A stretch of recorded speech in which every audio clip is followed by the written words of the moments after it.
કેમ છો વિદ્યાર્થી મિત્રો? શનિવારે આપણે ધોરણ 9 પાઠ 8 ભારતના રાજ્ય બંધારણનું ઘડતર અને લક્ષણોમાં બંધારણ એટલે શું, આમુખ એટલે શું એ વિશે આપણે ભણી ચૂક્યા. એની સાથે સાથે આપણે આમુખમાં સુધાર એટલે કે 1976 માં 42 બંધારણીય સુધારા વિશે માહિતી મેળવેલી છે. એની સાથે સાથે અનેક શબ્દો જે ઉમેરાયા, જેમ કે સાર્વભૌમ, સમાજવાદી, બિનસાંપ્રદાયિકતા જેવા શબ્દો જે ઉમેરાયા છે એ વિશે આપણે ભણેલા છે અને સમજૂતી મેળવેલી છે. તો ચાલો આજે આપણે આમુખના આધાર સ્તંભો કેટલા છે, કયા છે અને એના વિશે સમજીશું.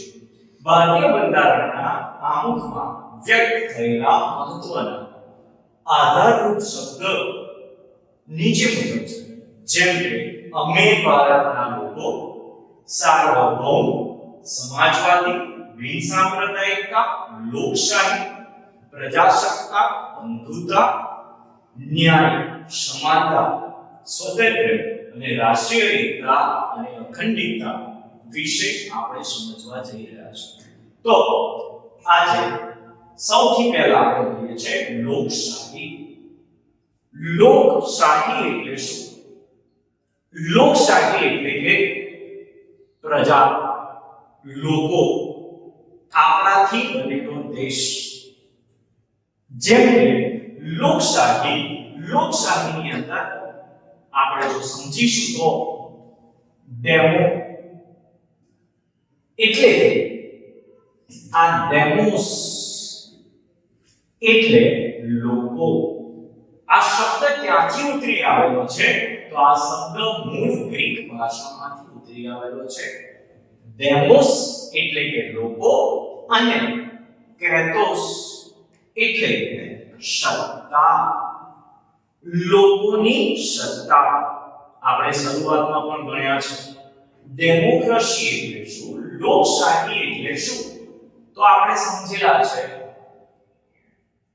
નો ની વડે, લોકોની, લોકોનું, લોકો વડે. આ અમુક શબ્દો સાથે આપણે સંકળાયેલા છે અને એમાં જ આપણે કહ્યું કે લોકોનું, લોકો વડે અને લોકો માટે ચાલતું રાજ્ય એટલે કે લોકશાહી. આગળ આપણે જોઈએ તો ભારતમાં સાર્વભૌમ સત્તા છે. સાર્વભૌમ સત્તા એટલે કોઈ રાજા મહારાજાનું નથી, પરંતુ સમગ્ર સમાજ, સમગ્ર લોકો, સર્વ રાજ્યથી બનેલું એક રાજ્ય છે, એક સમાજ છે અને આપણી સરકાર રચાય છે. કઈ રીતે?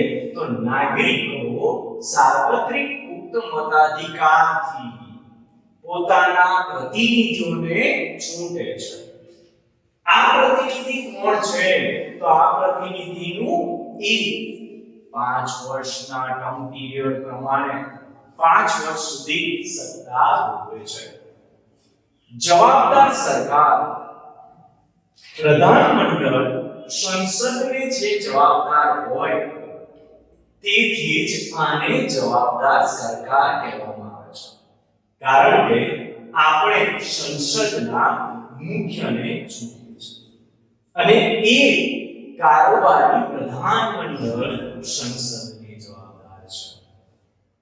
પ્રજાસત્તાક રાજ્ય,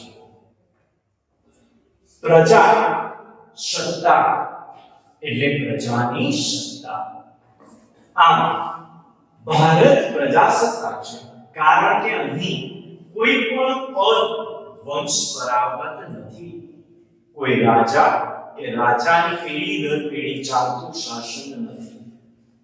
આપણા દ્વારા, લોકો દ્વારા, લોકોનું ચાલતું શાસન છે. જેને આપણે ચૂંટણી દ્વારા મતાધિકારથી પ્રતિનિધિને ચૂંટીએ છીએ. આમ સાર્વત્રિક પુખ્તવય મતાધિકાર એટલે શું? તો જે કોઈ વ્યક્તિ 18 વર્ષ કે તેથી વધુ ઉંમરના કોઈ પણ ભારતીય નાગરિક જાતિ, જ્ઞાતિ, ધર્મ કે લિંગના ભેદભાવ વગર મત આપવાનો અધિકાર એટલે કે સાર્વત્રિક પુખ્તવય મતાધિકાર. તો ચાલો આજે આપણે સમાજવાદી એટલે શું? આ 1976 માં જે 42મો બંધારણીય સુધારો કરવામાં આવ્યો તેમાં સમાજવાદી શબ્દ ઉમેરવામાં આવ્યો છે. હવે સમાજ એ દરેક સાથે સંકળાયેલો છે. જેની આપણે વાત કરીએ તો રાજ્ય કે સમગ્ર દેશ અને દેશમાં રહેતો દરેક નાગરિક એને સામાજિક અને આર્થિક આ બંનેની સમાનતાનો અધિકાર છે. હવે આ સામાજિક શબ્દ મૂકવાનું કારણ છે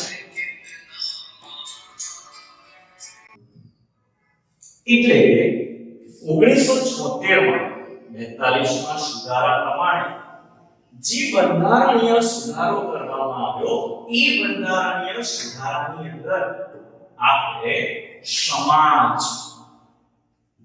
સમાજવાદી શબ્દનો ઉમેરો કર્યો છે.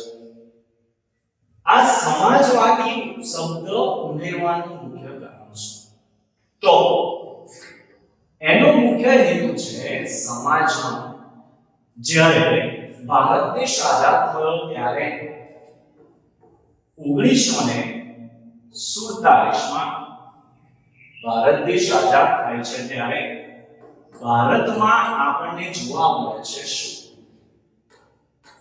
લોકોમાં અસમાનતા. આ લોકોમાં અસમાનતા શાની?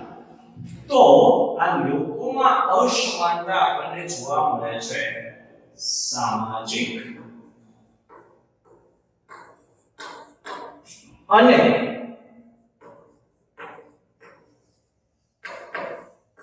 આર્થિક. આ સામાજિક અને આર્થિક અસમાનતા ભારતમાં જ્યારે દેશ આઝાદ થાય છે ત્યારથી જોવા મળે છે. આપણે અગાઉ પણ ખેતી વિશેની વાત કરતા હતા ત્યારે ભારત દેશ જ્યારે આઝાદ થયો છે ત્યારે ઘણા એવા લોકો છે કે જે મજૂરી કરે છે તો ઘણા એવા લોકો હતા કે જેમની પાસે જમીન જાયદાદ છે. એટલે કે અમીર અને ગરીબ. આ ગરીબ વ્યક્તિ ગરીબ બનતો જાય છે જ્યારે અમીર વ્યક્તિ અમીર બનતો જાય છે. અને આ જ અસમાનતાની સાથે સાથે ભારત દેશમાં આર્થિક અસમાનતા જોવા મળે છે. તો એની સાથે સાથે સામાજિક અસમાનતા અને આ સામાજિક અસમાનતા ભારત દેશમાં જોવા મળે છે. કેવી રીતે? તો સમાજમાં આ સમાજની અંદર આપણે જ્ઞાતિ, જાતિ જેવી અનેક અમીર ગરીબ જેવી અનેક અસમાનતા જોવા મળે છે. આ અસમાનતાને આપણે સમાનતા તરફ વાળવાની છે.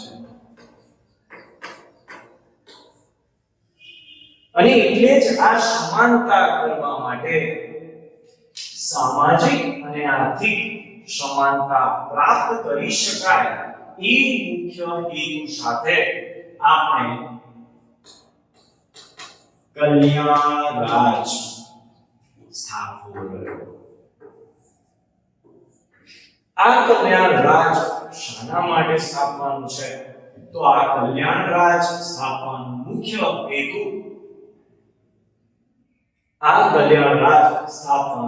હેતુ રાજ્ય સંસાધનોની ન્યાયી વહેંચણી કરી આવક અસમાનતા ઘટાડવાનો. એટલે કે દરેક રાજ્ય સાથે આપણા દેશમાં ઘણા સંસાધનો છે. આ સંસાધનની યોગ્ય વહેંચણી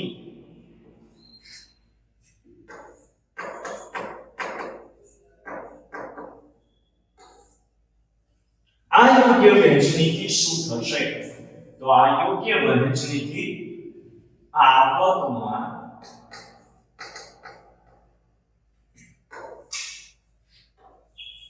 અસમાનતા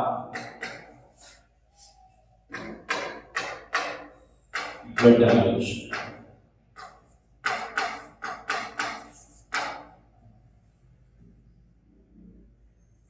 સામાજિક સોશિયલિસ્ટ આ મુદ્દા પરથી આપણે સમજી શકીએ કે 1976 પહેલા જે ભારત દેશમાં લોકોમાં અસમાનતા હતી, સામાજિક રીતે અને આર્થિક રીતે, આ અસમાનતાને સમાજમાં કલ્યાણકારી હેતુસર લોકોના કલ્યાણ અર્થે આર્થિક અને સામાજિક સમાનતા પ્રાપ્ત કરીને કલ્યાણ રાજ્ય સ્થાપવાનો સમાજવાદીનો મુખ્ય હેતુ છે, જેમાં જ્ઞાતિ, જાતિ અને અન્ય ઘણા પરિબળો જવાબદાર હતા. હવે આગળ આપણે વાત કરીએ તો બિન સાંપ્રદાયિકતા એટલે શું? સેક્યુલરિઝમ ભારત દેશ એ કોઈ એક જાતિ કે કોઈ એક ધર્મ સાથે સંકળાયેલો નથી. 1976 માં 42 ના સુધારાથી આ એક શબ્દ ઉમેરવામાં આવ્યો છે અને આ શબ્દ છે બિન સાંપ્રદાયિકતા. આ જે બિન સાંપ્રદાયિકતા છે, આ બિન સાંપ્રદાયિક શબ્દ એ 1976 માં 42 માં સુધારા પ્રમાણે ઉમેરવામાં આવ્યો છે. આ એક ભારત દેશ એ કેવો દેશ છે? બિન સાંપ્રદાયિક દેશ છે. એટલે કે કોઈ દેશનો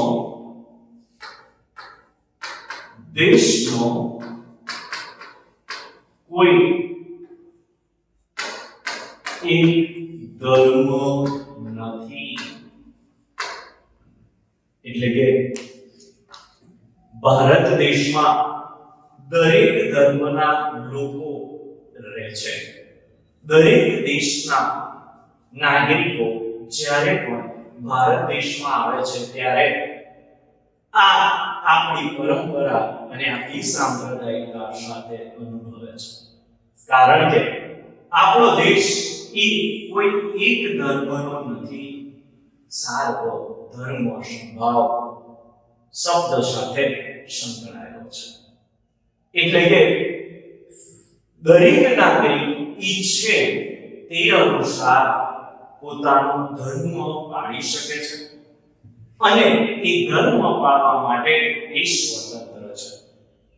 કોઈ પણ વ્યક્તિને ધર્મ પાળવા માટે કોઈ પણ જાતે કે કોઈ પણ બાબતે એને ફોર્સ કરવામાં આવતો નથી.